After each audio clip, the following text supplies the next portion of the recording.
Welcome students with the new episode of class 11th। आज जो हम बात कर रहे हैं, आज हम बात करेंगे that is about the analysis of data.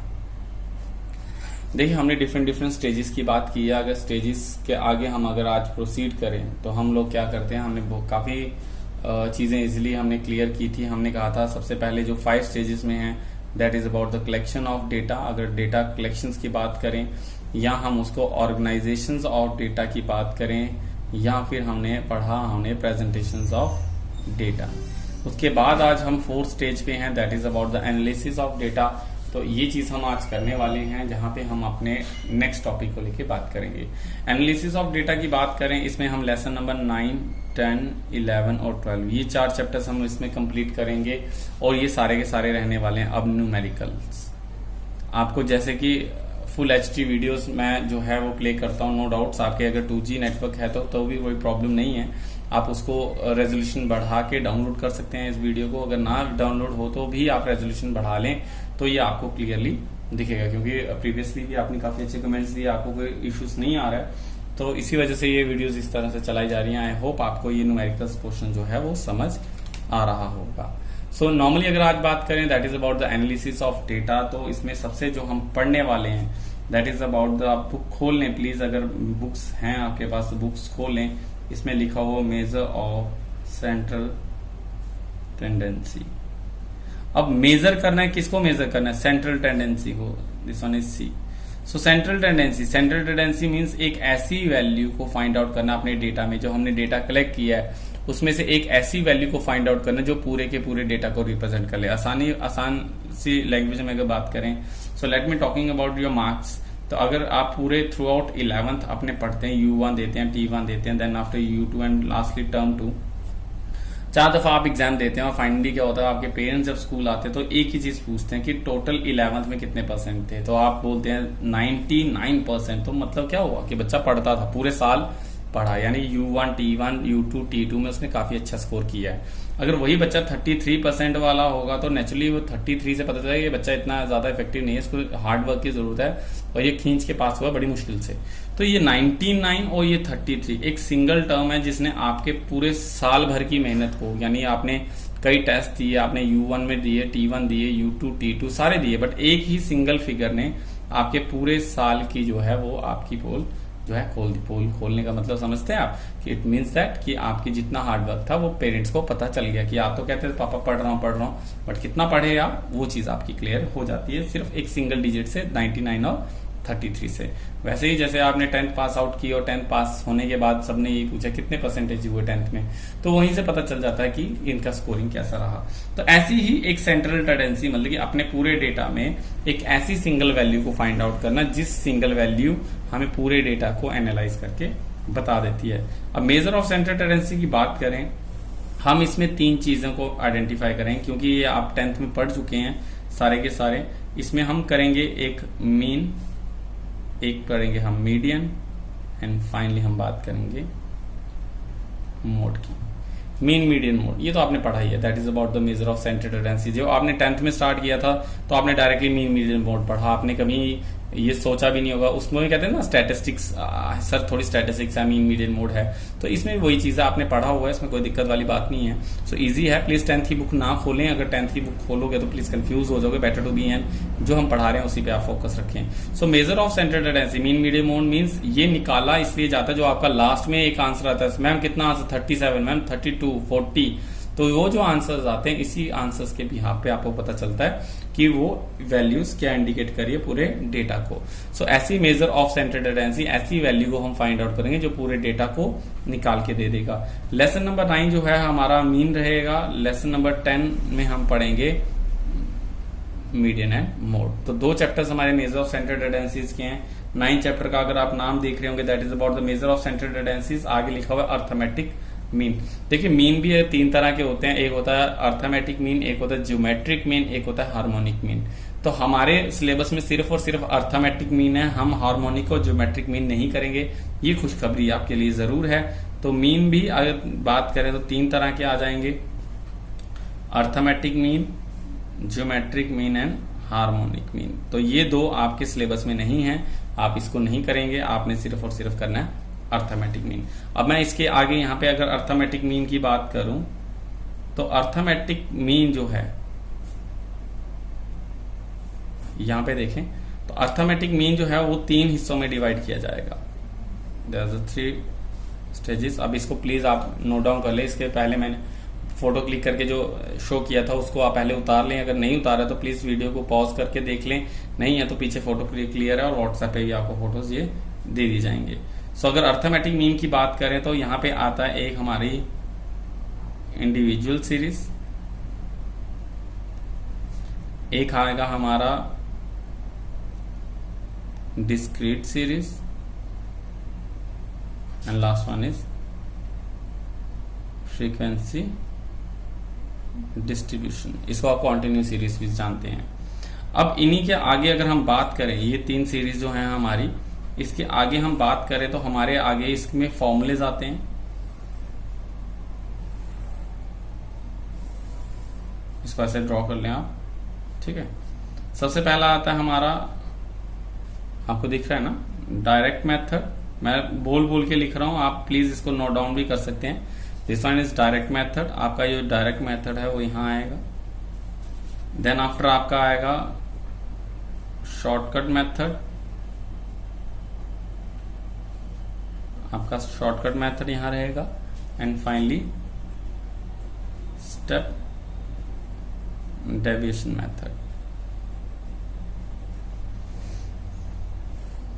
जो आपको स्टार्टिंग में पिक्चर्स थी वो इसी की थी। ये जो चीज बन रही है इसकी पिक्चर, क्योंकि ये कंप्लीट होने के बाद पिक्चर क्लिक करके हम वीडियोस आपको दिखाते हैं। सो ये हमारे इस तरह से आप बॉक्स बना लें अपने कॉपीज पे। This one is for individual series, this one is for discrete series and frequency distribution. अब इंडिविजुअल, डिस्क्रीट और फ्रीक्वेंसी डिस्ट्रीब्यूशन एक्चुअली क्या होती है, पहले तो हम यही बात करेंगे। सो इंडिविजुअल, मैं इसको थोड़ा सा हल्का से चेंज कर रहा हूँ। तो देख लीजिए बच्चा, पहले आप यहाँ पे ये समझें कि इंडिविजुअल सीरीज क्या होती है। इंडिविजुअल सीरीज की अगर बात करें तो जब हमारे पास, ऐसे समझ लें, जब डेटा जो है वो लो रहता है और इसमें वेरिएशन जो होती है वो भी लो होती है। यानी कि क्लास में कितने 10 बच्चों के टेस्ट हुए, 10 बच्चों के मार्क्स रिवील कर, roll number 1, roll number 2, roll number 3, roll number 4, individually हम उनको मार्क्स बता सकते हैं और हम इजीली काउंट फिंगर्स पे कट कर सकते हैं। राम, श्याम, मोहन, सोहन जितने भी हैं, तो आपके अगर बात कर लें तो आपके नाम पंकज, दिग्विजय, बच्चे नाम सुन के खुश हो रहे होंगे। सो आपके नाम जो है सुनेहा हो गई, तो इंडिविजुअली आपके मार्क्स जो है हम वो रिवील कर सकते हैं। तो ये होता है इंडिविजुअली। बट कभी कभी क्या होता है, एक क्लास टेस्ट की बजाय अगर सपोज करो यूनिट टेस्ट हुआ, टर्म 1 हुआ पूरे स्कूल का, यहाँ पे हमारे पास 1100 बच्चा अगर स्टडीज कर रहा है, तो उन 1100 बच्चे का रिजल्ट रिवील करना काफी मुश्किल है। तो हम कहें स्कूल में 10 मार्क्स लेने वाले कितने बच्चे थे, 6। 20 मार्क्स लेने वाले कितने थे, 30 वाले कितने, 40 वाले कितने, 50 वाले कितने थे। तो इस तरह से जो डेटा होता है तो वो क्या कहलाता है, हमारा डिस्क्रीट सीरीज। बट अगर डेटा बहुत ज्यादा है, जैसे कि पूरे सीबीएसई का एग्जाम हुआ या नीट का एग्जाम हुआ जहां 16 लाख बच्चे अपीयर करते हैं, तो अब किसी के 1 आए, 1.5, 1.75, 1.99, 2.88, ऐसे तो बहुत सारे वेरिएंट्स हैं। तो वो क्या करते हैं, इसको एक रेंज बना देते हैं, दैट्स 0 to 10, 10 to 20, 20 to 30। तो आपने फ्रीक्वेंसी डायग्राम्स भी पढ़ी हैं, तो मैंने आपको वहां भी बताया था कि फ्रीक्वेंसी डायग्राम होती है जहां पे एक रेंज होती है। तो 0 से 10 मार्क्स लेने वाले, 10 to 20 मार्क्स लेने वाले, 20 to 30 मार्क्स लेने वाले, तो ये होती है फ्रीक्वेंसी डिस्ट्रीब्यूशन। तो ऑब्वियसली ये तीनों डेटा जो होता है अलग अलग होते हैं, इंडिविजुअल, डिस्क्रीट एंड फ्रीक्वेंसी। तो अब एक ही फॉर्मूला अगर आप तीनों पे लगाएंगे तो वो चीज नहीं बनने वाली। नो डाउट आपके घर में अगर इलेक्ट्रिसिटी बल्ब लगाने की जगह, तो ये जरूरी नहीं है कि सब बल्ब जो हैं वो एक ही तरह के लगेंगे। तो वैसे ही अर्थमेटिक मीन निकालने में डेटा अलग अलग होगा, स्मॉल है, ज्यादा है, बहुत ज्यादा है, तो उनके आंसर्स तो सेम निकलेंगे बट उनको निकालने के मेथड्स जो होंगे वो अलग अलग रहेंगे। सो इंडिविजुअल सीरीज की अगर बात करें, सबसे पहले इंडिविजुअल सीरीज का डायरेक्ट मेथड की बात करें। पहले इंडिविजुअल सीरीज के मेथड्स की बात करते हैं। फॉर्मूले प्लीज लिख लें कॉपी पे, जो पढ़ाया जा रहा है वही आएगा। इसमें जो आपको पर्पस होता है, फंक्शंस होता है, मेरिट्स, ये प्लीज उसको ना जाएं। यहाँ पे अब सिर्फ और सिर्फ न्यूमेरिकल क्वेश्चंस ही आपके आने वाले हैं। सो अर्थमेटिक मीन्स को निकालने की बात करें तो हम कहते हैं दैट इज अ मीन। इसको एक्स, कैपिटल एक्स, मैं पहले बता रहा हूँ, इसको कैपिटल एक्स रखें क्योंकि स्मॉल एक्स हम अपने नेक्स्ट चैप्टर्स में यूज करेंगे। तो इसको कैपिटल एक्स से डिनोट किया जाता है। मीन को कैसे डिनोट किया जाएगा, X bar, X capital and bar, it's not a cross, it's X bar that is about summation of X upon N. तो फॉर्मूला क्या रहेगा, summation of X upon N. 10th की बुक आप भूल जाएं, आपकी जो बुक्स में है वो भी प्लीज ना करें। आप सिंपल चीज चाहते हैं, ये आपको कहीं नहीं मिलने वाली, प्लीज आप इसको जरूर ध्यान से देखें। तो ये चीजें जो आपको कहीं भी अवेलेबल नहीं होगी, प्लीज फोकस करके इसी जो आपको पढ़ाया जा रहा है उसी को आप देखें। इसका 48 मेगापिक्सल पे एक फोटो भी क्लिक किया जाएगा, वही फोटो आपको दिया भी जाएगा ताकि आपको लिखने में भी कोई प्रॉब्लम ना रहे। So mean is equal to summation of X upon N. जबकि शॉर्टकट मेथड की बात करें तो मीन जब एक्स बार लिखा तो दैट वाज मीन कैसे आएगा, that is A plus summation of D upon N. So A plus summation, ये जो समीशन है, ये जो साइन दिख रहा है आप, this one is summation, it mean sum total. आप इसको देख लें, लिख लें, sum total, total of X. तो ये आएगा mean equals to A plus summation of D upon N. जबकि इसका स्टेप डेविएशन मेथड कोई भी नहीं रहता। अगर क्वेश्चन का आपको धीरे धीरे आपको नेक्स्ट चैप्टर तक समझ आ जाएगा, क्वेश्चन देखते ही इंडिविजुअल, सीरियल, डिस्क्रीट है या फ्रीक्वेंसी है, वो आपको सब क्लियर हो जाएगा। डोंट वरी, अभी पहला दिन है तो आपको ऐसे थोड़ा सा कंफ्यूजन है, बट आप कंटिन्यू वीडियो देखते रहें, इसको 2-3 बार देखें वीडियो को, आपको इजीली क्लियर हो जाएगा। जबकि डिस्क्रीट मेथड की बात करें तो यहाँ पे मीन निकालने का फॉर्मूला है, that is summation of F into x. X देखिए कैपिटल ही रखिए, प्लीज छोटा ना करें, that is summation of F and summation of F. ठीक है, तो इस तरह से आपका फॉर्मूला है summation of F x upon summation of F.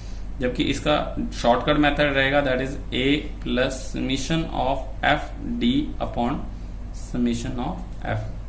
ठीक है, ए plus summation of F D upon summation of F, A plus summation of F D. अब यहाँ पे एक चीज प्लीज समझ लें, A plus summation of F D upon summation F ना करें, ये नहीं है, ऐसा नहीं है। ये ए अलग से है, बड़ा लिख देता हूं यहाँ, ए अलग से है, प्लस है, और प्लस क्या, summation of F D divided by summation of F. इस तरह से ये इसको डिवाइड करने के बाद जो भी डिवाइड करेंगे उसको इसके साथ प्लस करना है, ना कि एलसीएम वेलसीएम करना फॉर्मूला ना ले प्लीज। जो भी आपने 10th में पढ़ा मैं उसको रिकमेंड नहीं करूंगा, आप अपनी इकोनॉमिक्स में इसको यूज करें। मेथड वो भी सही है, बात वो नहीं है, लेकिन फिर भी मैं आपको सिंपलेस्ट वे में आपको ये चीज सिखा रहा हूं, तो प्लीज आप वो वाला कंसेप्ट ना लगाएं। जबकि स्टेप डेविएशन मेथड की बात करें, mean equals to A plus summation of F D, और डी के साथ डैश, ये देख लीजिए यहाँ पे डैश लगाया, F D dash upon summation of F into C. C is here for the class interval. जब आपके क्वेश्चन सॉल्व होंगे तो आपको ये चीजें सारी की सारी क्लियर करवाई जाएंगी। इसी के साथ अगर बात करें फ्रीक्वेंसी डिस्ट्रीब्यूशन में, क्योंकि यहाँ पे रेंज रहेगी 0 to 10, 10 to 20 वाली, तो यहाँ पे रहती है 10, 20, 30, और यहाँ पे रहेगा 6 to 4, कुछ भी रह सकता है। इसमें तो 3, 9, 8, 2 कुछ भी होगा ऐसा। सो फ्रीक्वेंसी डिस्ट्रीब्यूशन की बात करें, इसमें आएगा मीन निकालने का formula, that mean X bar equals to summation of F into small M upon summation of F. M is denoted here for the mid value. Mid value आपको ये भी चीज बताई जाएगी कि मिड वैल्यू क्या है। प्लीज अपने फॉर्मूले को ये कॉपी पे बना ले, जैसे मैं लिख रहा हूँ वैसे ही कॉपी पे आपने पेस्ट करना है। इसका मीन निकालने का फॉर्मूला सेम है, that is A plus summation of F D upon summation of F. ये दोनों को दोनों सेम ही लिख लें आप। अगर यहाँ पे कंफ्यूजन है, नहीं दिख रहा है, तो आप यहाँ से वाला भी लिख सकते हैं, बट निकालने का तरीका अलग है। जब पढ़ाया जाएगा आपको तो क्लियर कर दिया जाएगा। And this one is the mean equals to A plus summation of F D dash upon summation of F into C. So these are the formulas. यहाँ पे हम 8 क्वेश्चंस को करेंगे। 8 क्वेश्चंस किसी भी तरह से आ सकता है। क्वेश्चन देने के बाद use the shortcut method, step deviation method, direct method, कोई मेथड से आपसे पूछा जा सकता है। इंडिविजुअल सीरीज होगी तो ऑब्वियसली यही चीजें पूछी जाएंगी। अगर डिस्क्रीट होगी तो इनमें से तीनों में से कुछ भी पूछा जा सकता है। अगर मैं पहले बता दूं, अगर मैं क्वेश्चन पूछता हूं और मैंने पूछा स्टेप डेविएशन में और आपने शॉर्टकट मेथड किया, रिमाइंड दैट इनके कोई भी मेथड आप लगाएंगे, आंसर सबके सेम रहेंगे, सबके आंसर सेम रहेंगे। आप ये वाला मेथड लगाएंगे तो अपने फ्रेंड से पूछेंगे आंसर क्या होगा, 16, तो क्या हाँ मेरा भी 16 आ गया, इट मीन्स तुम्हारा आंसर सही है। लेकिन मैं फॉर्मूला देखूंगा कि आपने फॉर्मूला कौन सा लगाया है। सो इसको आप प्लीज एक दफा फोटोज जो आपको दी गई थी उसको पॉज करके आप स्टार्टिंग में आप उसको पॉज करके यहाँ स्टार्टिंग में जाके भी आप वीडियोस देख सकते हैं। तो आप प्लीज इसको देखें एक दफा और आपको ये सारे फॉर्मूले जो हैं वो वहां से क्लियर हो जाएंगे। मैं इसको पॉज करके आप देख सकते हैं वीडियोस को, और ये वीडियो भी जो है आपको हाई रेजोल्यूशन से रखी गई है। जो हम अपनी नेक्स्ट वीडियो में स्टार्ट करेंगे इन्हीं फॉर्मूलेस पे वर्क करेंगे, बाकी हम कुछ नहीं करेंगे। इसमें मैं बुक्स भी आपको रिकमेंड नहीं कर रहा हूँ खोलने के लिए कि बुक्स खोलें, क्योंकि बुक्स में आप जो फॉर्मूले देखेंगे दैट इज क्वाइट डिफरेंट, मतलब कि है तो सेम है लेकिन वो एफ डी एक्स डैश, तो वैसा ना करें। आप ये भी लिखेंगे तो ये भी वैलिड रहने वाला है, क्योंकि आप उसके थ्रू निकालें या इसके थ्रू निकालें, 10th के निकालें, आंसर सबके सेम आएंगे। बट क्योंकि आपने 10th में आपका मैथ्स आप भी जानते हैं कैसा, अगर आपका मैथ्स स्ट्रांग नहीं था तो प्लीज इन्हीं को फॉर्मूले को फॉरवर्ड करें। मैं श्योरिटी देता हूं आपको 101% की कि आप अगर इस मेथड से चलेंगे, यहाँ कॉम्पिटिटिव में भी जाएंगे, तो आपके जो है वो आंसर्स बिल्कुल सही निकलेंगे। सो आज के लिए हम इतना ही रखते हैं। नेक्स्ट वीडियो में हम अपने न्यूमेरिकल पोर्शन को स्टार्ट करेंगे। आई होप आपको ये फॉर्मुलेज जो है वो समझ आया होगा। अर्थमेटिक लाइन ग्राफ जो हमने स्टार्ट किया लेसन नंबर 9 का मीन जो हमने स्टार्ट किया है, तो उसके अंदर जो ये फॉर्मुलेज हैं ये सारे के सारे आपको करने हैं। तो आई होप नेक्स्ट वीडियो में आपको न्यूमेरिकल समझ आए। आज तक के लिए इतना ही रखते हैं। See you guys, next video मिलते हैं आपने with numerical portion. Bye bye.